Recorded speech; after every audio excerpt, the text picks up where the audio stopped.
İstanbul'da Xitoyning irqiy qirg'inchilik va bostirishlarga qarshi 10 minglarcha kishining qatnashishi bilan Unsiz cho'qqan nomli cho'ng ko'lamli yurish faoliyati o'tkazildi.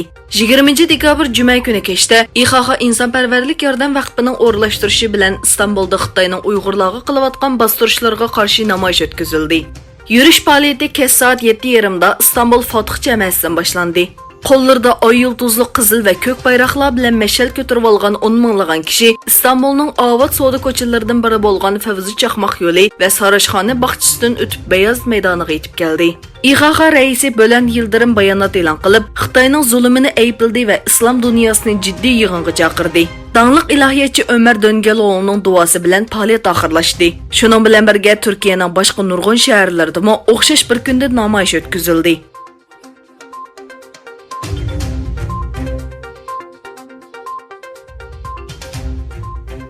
Shveysariyada Xitoyga yangi pozitsiya tutish taklifi loyihasi 17 dekabr kechda Shveysariya parlamentida ma'qullikdan o'tgan. Shveysariya Uyg'ur ma'rif uyushmasining mas'ullaridan Nijot Turg'un apanining bergan ma'lumotlariga asoslanganda 12 oyning 13-kuni Shveysariya parlamentida Uyg'urlar va jazo lagerlari masalasi to'g'risida bir navbat talash-tartish bo'lib o'tgan.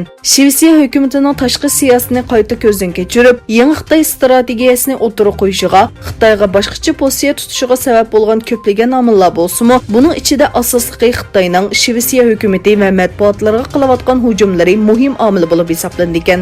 Buning qatorida Xitoyda kunsari yomonlashayotgan kishilik huquq vaziyati, Xitoyning jazo lagerlari siyosati va Uyg'urlarga selayotgan ig'ir zulmlarmi bu omillar qatoridan yer olgan.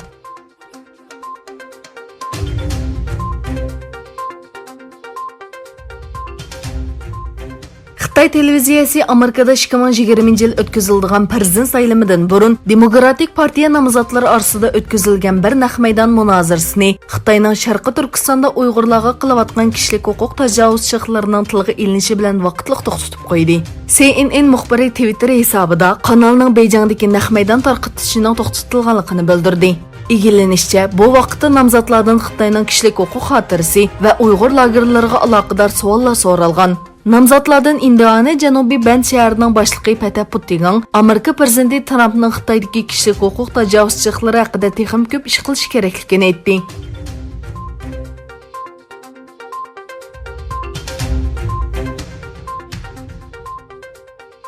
Rossiya va Xitoy Birlashgan Davlatlar Tashkiloti Xavfsizlik Kengashining Suriyaga aloqador bir qarorining yangilanishini rad qildi. Bu qaror 2014-yildan buyon chegara otlagan yordamlarning ilib berilishini kapolatga qilgan.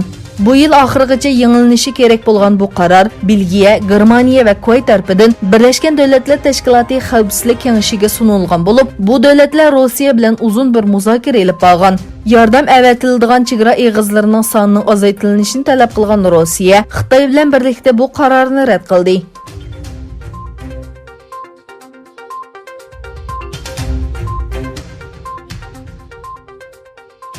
Twitter, Saudiya Arabistonidagi 88 ming Twitter qo'llovchisining hisobini soxta uchur va e'lon maqsad qilingan ilxat davati sababli taqavatganligini e'lon qildi. Shirkat bu haqda bayonot e'lon qilib, keng doiralik bir tekshirishdan keyin bu qarorni chiqarganligini bildirdi. Bayonotda taqalgan hisoblardan oz deganda 6 mingining Saudiya hukumatining qo'llagan tashviqot faoliyatlari bilan shug'ullanganligini va Saudiya Arabiston doiralari haqida ijobiy uchurlarni tarqatganligini bildirdi.